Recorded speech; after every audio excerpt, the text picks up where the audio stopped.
कहा गया कि जन जन के मन में राम रमे और प्राण प्राण में सीता है। हर हृदय की धड़कन रामायण पद पद पर बनी पुनीता है। यदि राम नहीं है श्वासों में तो प्राणों का घट रीता है। नरनाहर श्री पुरुषोत्तम का हम मंदिर भव्य बनाएंगे। सौगंध राम की खाते हैं हम, मंदिर भव्य बनाएंगे। और आज सौगंध के अजय जिस तरह से आपने पुरखों की याद दिलाई, तो ये जो पौष मास है सुनिए बहुत ही पवित्र माना जाता है। सभी पुरखों के लिए हम तर्पण करते हैं इस पवित्र मास में। और आज द्वादशी की तिथि है। द्वादशी की तिथि यानी भगवान पूर्व के अवतार की तिथि। वही भगवान पूर्व जिन्होंने सृष्टि के प्रारंभ में समुद्र मंथन के लिए आधार दिया, उसी है वहीं से अमृत निकला। आज वही अमृत निकलेगा भगवान श्री राम के प्रतिष्ठा के बाद। आज कुर्मा अवतार के इस पवित्र तिथि पर जिस वक्त आज संकल्प ले रहे हैं प्रधानमंत्री नरेंद्र मोदी, संपूर्ण राष्ट्र की तरफ से, संपूर्ण विश्व की तरफ से भगवान श्री राम की प्रतिमूर्ति में प्राण प्रतिष्ठा के स्वरूप के रूप में आज मग्न है हनुमान, जो कि महाराजाधिराज हैं। आज सबसे ज्यादा प्रसन्न है भगवान शिव, जिनकी नगरी से पधारे ये आचार्य मंत्रोच्चार के बीच में संकल्प करा रहे हैं। स्पष्ट तौर पर आप देखेंगे कि ये जो आह्वान किया जा रहा है, जब रघुपति राघव राजा राम प्राण प्रतिष्ठा के बाद भगवान श्री राम खड़े होकर के कृष्ण स्वरूप में, कृष्ण वर्ण के रूप में आज भगवान श्री राम अपने 5 वर्ष के उस अद्भुत छवि का दर्शन देंगे। और साथ ही साथ पुरानी जो विग्रह है उसके समक्ष जो संपूर्ण जो मानवता है उस वक्त नतमस्तक होगी। आप देख रहे हैं गर्भगृह, पवित्र गर्भगृह जिसका निर्माण संपन्न हो चुका है, शिखर का निर्माण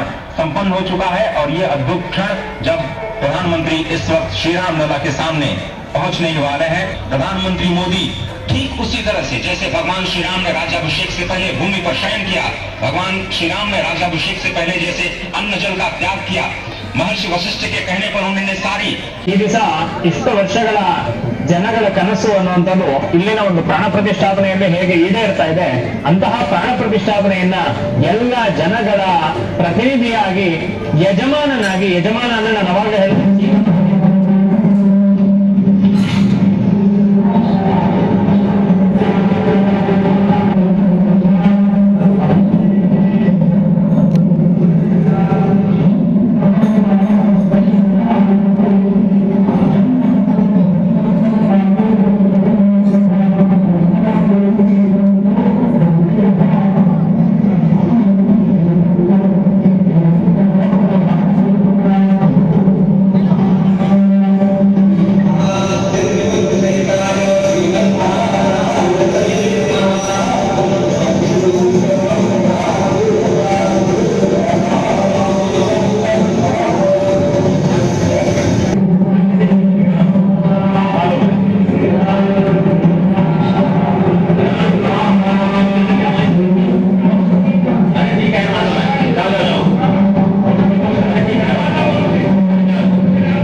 ही अद्भुत दिन जिसमें ये परम योग बना है। इंद्र योग, आनंद योग, सर्वार्थ सिद्धि योग, अमृत सिद्धि योग, पूर्व कालानुसार जो बाण पंचक सिद्धि योग नहीं होने से ये संजीवनी योग बन रहा है।